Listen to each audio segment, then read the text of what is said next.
ए ज्ञान भैया, गुड्डू भैया, ये अपन बहुजन समाज आज मिशन से भटक गईल है। हाई देखत हवा जे बाबा साहब के बदौलत नौकरी पाई गई, वो तो समाज से ओके कोनो मतलबे ना है।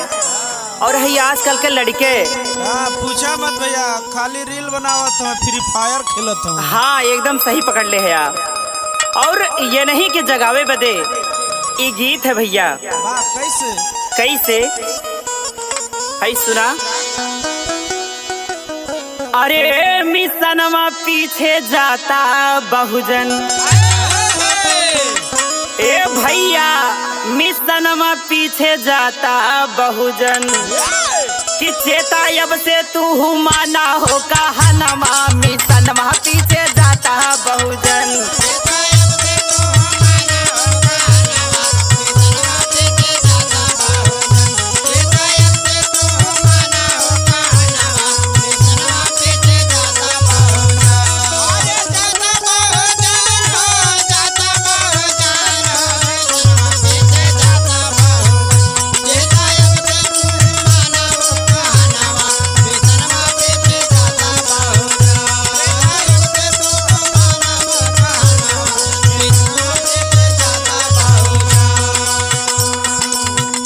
भैया ई जवन हमरे सबके हक अधिकार मिलल, बाबा साहब कितनी समस्या, कितनी परेशानी, कितना कष्ट, कितनी विपद झेल के देहने, लेकिन ये अपन बहुजन समाज तनको समझत ना है।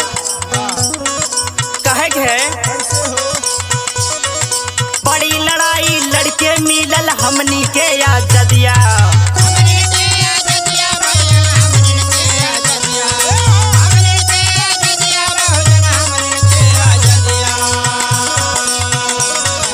बड़ी लड़ाई लड़के मिलल हमनी के आजादिया।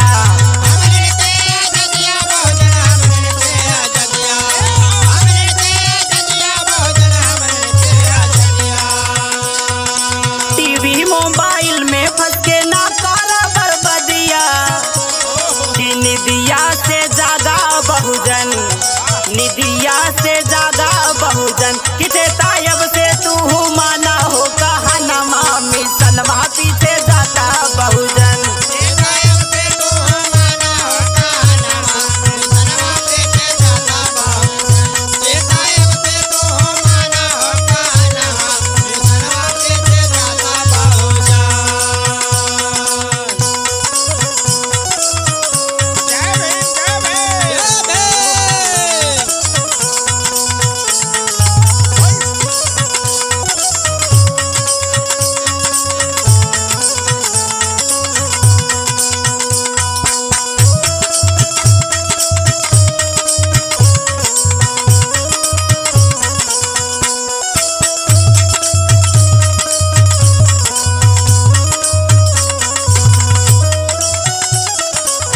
गुड्डू भैया,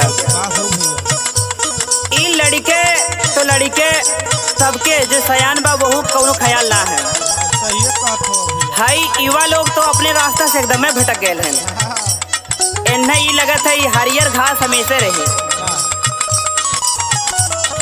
लेकिन कैसे ज्योतिबा साहू भीमराव का याद करा कुर्बानी,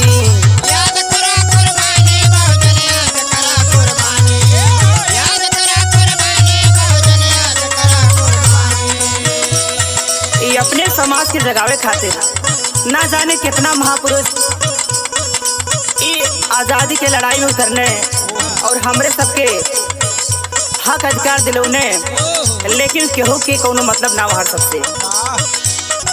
ज्योतिबा साहू भीमराव के याद करा कुर्बानी,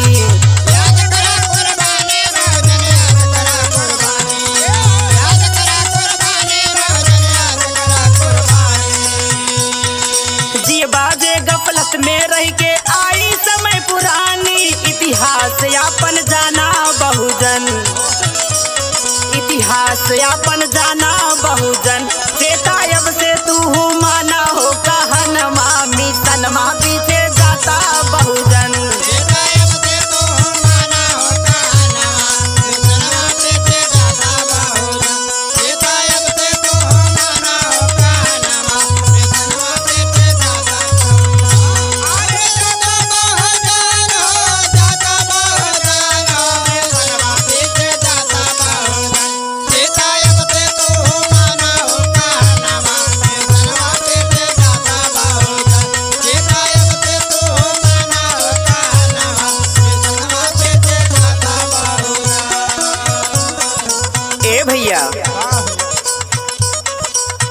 भाई देखत हवा, जब से बहन माया के सरकार गई रही यूपी से,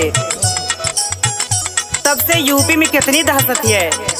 और यूपी को छोड़ा पूरे भारत में दहशत है। हाँ, कैसे? कैसे हो? खतरे में बा संविधान, बा खतरे में आरक्षण। खतरे में आरक्षण, बहुजन खतरे में आरक्षण। खतरे में आरक्षण, बहुजन खतरे में आरक्षण। अगर एक बादो आपन समाज आँख ना खोले तो जान ला भैंसी के आगे बेन बजावे भैंस खड़ी पगुराए वाली बात है। वाह, खतरे में बा संविधान, बा खतरे में आरक्षण। खतरे में आरक्षण, बहुजन खतरे में आरक्षण। खतरे में आरक्षण, बहुजन खतरे में आरक्षण। सगरो हक अधिकार के दुश्मन करे चाहे भक्षण, संगठन वहाना तोड़ा बहुजन, संगठन वहाना तोड़ा बहुजन। चेता अब से तू